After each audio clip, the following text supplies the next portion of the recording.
नाजरीन, स्पेस में रोबोट्स को भेजना ही नासा के लिए काफी मुश्किल टास्क होता है, लेकिन स्पेस में जीते जागते इंसानों को भेजना और फिर उनको सही सलामत वापस अर्थ तक लाना एक ऐसा मिशन होता है जिसमें अगर छोटी सी भी गलती हो गई तो सालों की मेहनत के साथ साथ इंसानी जान भी खोने का डर लगा रहता है।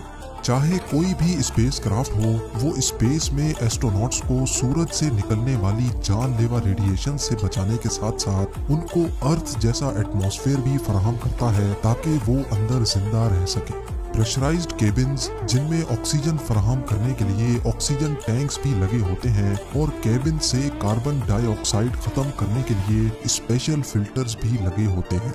अगर किसी भी वजह से स्पेस में कोई हादसा पेश आए तो स्पेस क्राफ्ट के साथ साथ उसके अंदर बैठे एस्ट्रोनॉट्स हमेशा हमेशा के लिए काले आसमानों में खो जाएंगे, जिनको वापस लाना किसी के लिए भी पॉसिबल नहीं होगा।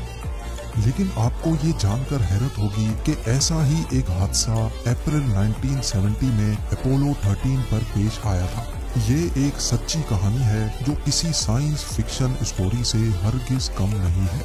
इस मिशन से एक साल पहले यानी 1969 में अपोलो 11 चांद पर कामयाबी के साथ लैंड कर चुका था और नील आर्मस्ट्रॉन्ग वो पहला शख्स था जिसने चांद की जमीन पर कदम रखा था। अपोलो 11 के बाद अपोलो 12 का मून मिशन भी कामयाब हो चुका था, लेकिन अब बारी थी अपोलो 13 की, जिसका मेन मकसद चांद पर मजीद एक्सप्लोरेशन करना था। अपोलो 13 को चांद के एक ऐसे हिस्से में लैंड करना था जहां किसी एस्ट्रॉइड के गिरने की वजह से बहुत बड़ा गड्ढा बना हुआ है और चांद के इस हिस्से को फ्रा मैरो कहा जाता है। इस मिशन के कमांडर जेम्स लॉवेल थे, जबकि इनके साथ 2 मॉड्यूल पायलट जॉन स्वाइगर और फ्रेड हेज भी थे। ये तीनों एस्ट्रोनॉट्स अर्थ पर अपनी फैमिलीज को छोड़कर अपोलो 13 मिशन के लिए रवाना हो गए। मिशन का आगाज 11 अप्रैल 1970 को फ्लोरिडा में वाक़े John F Kennedy space centre से हुआ। क्योंकि ये चांद पर इंसानों का कोई पहला ट्रिप नहीं था, इसी वजह से इसकी लाइव ब्रॉडकास्ट देखने में ज्यादा लोग इंटरेस्टेड भी नहीं थे। इस स्पेस क्राफ्ट के 3 हिस्से थे, जिसमें कोन शेप का ये हिस्सा कमांड मॉड्यूल कहलाता था। ये कमांड मॉड्यूल वही जगह थी जहां तीनों एस्ट्रोनॉट्स को ज्यादातर टाइम रहना था। दूसरा हिस्सा, जिसकी शक्ल स्पाइडर जैसी दिखती है, ये लूनर मॉड्यूल कहलाता था और इसका मेन मकसद चांद पर लैंड करना और वहां से एस्ट्रोनॉट्स को वापस लेकर जाना था। तीसरा और आखिरी हिस्सा ये सिलेंडर था, जिसमें स्पेस क्राफ्ट का इंजन और ऑक्सीजन टैंक्स मौजूद थे और इसी वजह से इसको स्पेस क्राफ्ट का दिल भी कहा जाता है।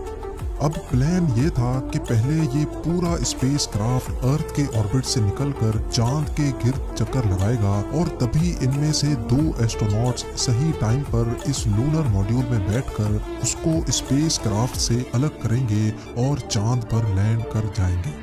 चांद पर सैंपल्स कलेक्ट करने के बाद लूनर मॉड्यूल इनको वापस चांद के ऑर्बिट में लेकर जाएगा, जहां वो वापस स्पेस क्राफ्ट से जा मिलेंगे और वापसी अर्थ की तरफ रवाना हो जाएंगे। लेकिन उनको क्या मालूम था कि चांद पर लैंड करना तो दूर की बात, बल्कि ये लोग एक ऐसे भयानक हादसे का शिकार होने जा रहे हैं जो कभी इनके सपने में भी नहीं आया होगा। इनको अर्थ से रवाना हुए 55 घंटे गुजर चुके थे। स्पेस क्राफ्ट अर्थ से 3,22,000 किलोमीटर दूर तेजी से चांद की तरफ रवाना था। इसी दौरान एक एस्ट्रोनॉट ने रूटीन के मुताबिक ऑक्सीजन टैंक का लेवल चेक करने के लिए जब बटन दबाया तो अचानक एक जोरदार झटका महसूस हुआ। ये झटका इतना शदीद था कि कमांड मॉड्यूल में बैठे दूसरे एस्ट्रोनॉट्स ने भी इसको महसूस किया। क्योंकि मॉड्यूल पायलट फ्रेड हेज की मजाक करने की आदत थी, इसी वजह से पहले सबको यही लगा कि शायद इसने फिर से कोई मजाक किया है। लेकिन इस बार फ्रेड हेज भी दूसरे 2 एस्ट्रोनॉट्स की तरह हैरान और परेशान था। अभी वो कुछ और सोचते कि तभी मास्टर अलार्म लाइट और electrical power failure light blink करना शुरू हो गई। मालूम पड़ा कि 2 इलेक्ट्रिकल वायर्स के मिल जाने की वजह से ऑक्सीजन का एक टैंक पूरी तरह से ब्लास्ट हो चुका है। मिशन कमांडर ने फौरन इस वाक़े की खबर अर्थ पर मौजूद नासा के मिशन कंट्रोल को दी। ये खबर मिलते ही नासा के मिशन कंट्रोल में जैसे अफरा तफरी सी मच गई। क्योंकि नासा के इंजीनियर्स को अच्छी तरह इल्म था कि ऑक्सीजन टैंक फट जाने के इंतहाई खौफनाक नताइज हो सकते हैं। 1-2 मिनटों के बाद जब मिशन कंट्रोल ने स्पेस क्राफ्ट से रियल टाइम डाटा निकाला तो मालूम पड़ा कि ना सिर्फ स्पेस क्राफ्ट में एक ऑक्सीजन टैंक फटा है, बल्कि दूसरा ऑक्सीजन टैंक भी तेजी से खाली होता जा रहा है। इसके साथ साथ 3 में से 2 इलेक्ट्रिकल सप्लाईज भी फट चुकी हैं, जो कि स्पेस क्राफ्ट को चलाने का अहम तरीन जरिया थी। एक ही वक्त में इतने ज्यादा मसलों को हैंडल करना मिशन कंट्रोल के लिए हद से ज्यादा मुश्किल था। दूसरी तरफ स्पेस क्राफ्ट में मिशन कमांडर जेम्स लोवेल ने जब खिड़की से बाहर देखा तो उसको सर्विस मॉड्यूल में से कोई गैस लीक होती दिखाई दी। ये ऑक्सीजन गैस थी जो दूसरे और आखिरी ऑक्सीजन टैंक में से लीक हो रही थी। इस वक्त तक तीनों एस्ट्रोनॉट्स को अच्छी तरह इल्म हो चुका था कि वो एक बहुत बड़े मसले में फंस चुके हैं। अब कंडीशन ये थी कि इनकी लाइट्स भी ऑफ हो चुकी थी, इनके पास पीने का पानी भी नहीं था, इनका सिर्फ आखिरी पावर बैकअप बचा था और लगे हाथ जो सांस ये लोग ले रहे थे वो भी आखिरी और लीक शुदा ऑक्सीजन टैंक से आ रहा था। इन मसलों के साथ साथ एक और भयानक मसला भी था। जी हाँ, ब्लास्ट की वजह से पूरा एयरक्राफ्ट अपनी डायरेक्शन चेंज कर बैठा था। इसका मतलब ये था कि अगर इन्होंने फौरन अपनी डायरेक्शन सही नहीं की तो ये हमेशा हमेशा के लिए डीप स्पेस में गुम हो जाएंगे। लिहाजा इनको सबसे पहले अपनी डायरेक्शन ठीक करनी थी। दूसरी तरफ ये खबर पूरी दुनिया में फैल चुकी थी। वो तमाम टेलीविजन नेटवर्क्स जो इस मिशन को इम्पोर्टेंस ही नहीं दे रहे थे, वो अब अपोलो 13 पर होने वाले हादसे को रिपोर्ट कर रहे थे। एस्ट्रोनॉट्स की फैमिलीज के साथ साथ पूरी दुनिया इस अफसोसनाक खबर को देख रही थी। वक्त तेजी से गुजरता जा रहा था। ब्लास्ट को अब पूरा 1.5 घंटा गुजर चुका था।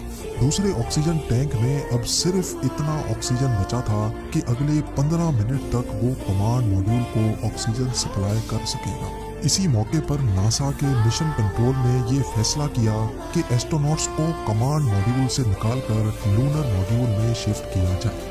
खुशकिस्मती से लूनर मॉड्यूल में उसकी अलग ऑक्सीजन सप्लाई थी, लेकिन मसला ये था कि वो एक छोटी सप्लाई थी और सिर्फ 2 एस्ट्रोनॉट्स के लिए डिजाइन की गई थी। पर क्योंकि और कोई ऑप्शन तो था नहीं, इसी वजह से यही कदम उठाना पड़ा। तीनों एस्ट्रोनॉट्स लूनर मॉड्यूल में चले तो गए, लेकिन ये इन तीनों को कब तक जिंदा रख सकेगा, ये जानने के लिए नासा के इंजीनियर्स जमीन पर रियल टाइम कैलकुलेशंस कर रहे थे। कैलकुलेशन से पता चला कि लूनर मॉड्यूल 3 एस्ट्रोनॉट्स को अगले 2 दिनों तक ऑक्सीजन सप्लाई कर सकता है।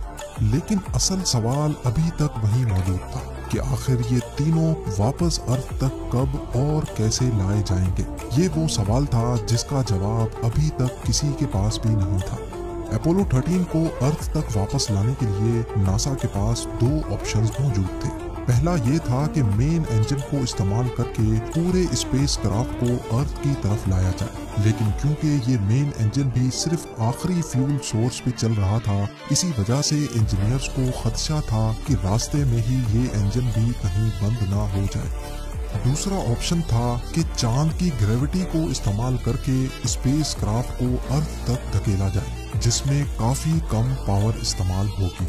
नासा मिशन कंट्रोल ने ये दूसरा ऑप्शन चूज तो किया, लेकिन इसमें भी एक मसला था। जी हाँ, वो मसला ये था कि जब स्पेस क्राफ्ट चांद की ग्रेविटी को इस्तेमाल करके पूरा एक गोल चक्कर लगाकर आएगा, तब उसको चांद के ऑर्बिट से निकालकर अर्थ की तरफ धकेलना होगा, और ये काम करना होगा लूनर मॉड्यूल के इंजन की मदद से। लूनर मॉड्यूल का इंजन, जो कि सिर्फ चांद से टेक ऑफ करने के लिए डिजाइन था, उससे ये काम पहली बार लिया जाना था, जो कि काफी ज्यादा रिस्की था। लूनर मॉड्यूल के रॉकेट्स को किस पॉइंट पर और कितनी देर के लिए चलाया जाएगा, ये कैलकुलेशंस भी इतनी आसान नहीं थी। इन कैलकुलेशंस में छोटी सी भी गलती एक बहुत बड़े हादसे को दावत दे सकती है। अर्थ पर नासा के मिशन कंट्रोल ने ये सारी कैलकुलेशंस करके एस्ट्रोनॉट्स को भेजी, और लूनर मॉड्यूल में बैठे एस्ट्रोनॉट्स ने वही किया जैसा उनसे कहा गया था। चांद के गिर्द चक्कर लगाने के बाद एक खास पॉइंट पर पहुंचकर उन्होंने 35 सेकंड तक रॉकेट बर्न किया, जिससे आखिरकार उनकी डायरेक्शन अर्थ की तरफ हो चुकी थी।